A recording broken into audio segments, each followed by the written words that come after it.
This man is out of his mind. He pushed his new TV set downstairs. The TV fell from a high building. It made a loud noise. Seeing the scene, the man was dancing on the balcony. He thought the security guard downstairs. The security guards downstairs would surely come to his door. If that happened, he would be saved, but the security guard was lying on his bed, listening to the radio. He had no idea what was going on upstairs. The man was desperate. He couldn't wait here to die, so he took out his toothpaste. He wrote a message on a cardboard, trying to get the attention of the security guard downstairs. To get the attention of the security guards downstairs. But what he didn't realize, the cardboard was thrown and fell on the roof. He wanted to try again, but this time, with all his strength, he couldn't squeeze out the toothpaste. The man saw that there was no hope for survival. He removed the cloth from his wound, and then the wound that he was about to heal. He tore a 5-meter long gash. For the sake of these words, the man emptied his body. He walked towards the balcony with tired steps. After finding the right direction, he threw the last remaining cardboard, and this time the cardboard fell right in front of the security office. The man was as happy as a child. He hoped that the security guards would recognize the distress message as soon as possible. But when the guard picked up the cardboard, he realized the guard didn't know how to read. He just wanted to pick up the cardboard and exchange it for money. The man's despair was complete. This is the 8th day he's been trapped in his room,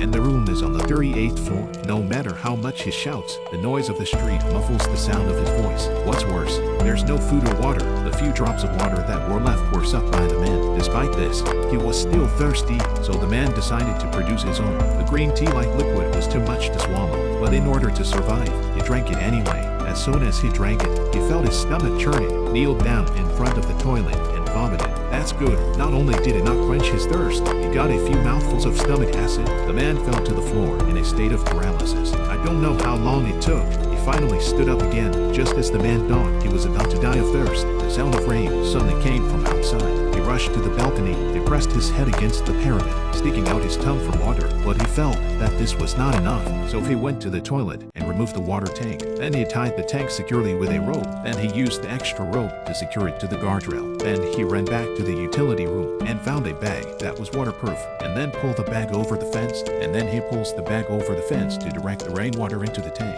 And then he goes back to the bathroom. He removes the hose from the sewer line and connected it to the tank as a diversion hose. Soon all the containers were filled with rainwater, but that wasn't enough. He dragged the refrigerator and put it under the tank to catch more rain. In no time at all, the man has filled all the containers with water. The water problem is solved. The man prepares food again. He takes the only elastic band left on his pants to make a simple slingshot. When he gets to the balcony, he aimed at a pigeon. The pigeon was caught before it could react. Now the man had pigeons to eat. After solving the problem of food, the man Saturday on the balcony and thought about how to get out. So he tried to pick up a mirror. He looked at the reflection of the mirror and saw the environment downstairs. But to his surprise, he saw there was no guardrail on the balcony 5 floors below. All he had to do was to saw through the security window. Then he could climb out. As long as he can climb down the guardrail, there's still hope. So he hurriedly put on his shirt. Then he put on his favorite shoes. Then he kicked the window. The window broke. Looking at the broken window,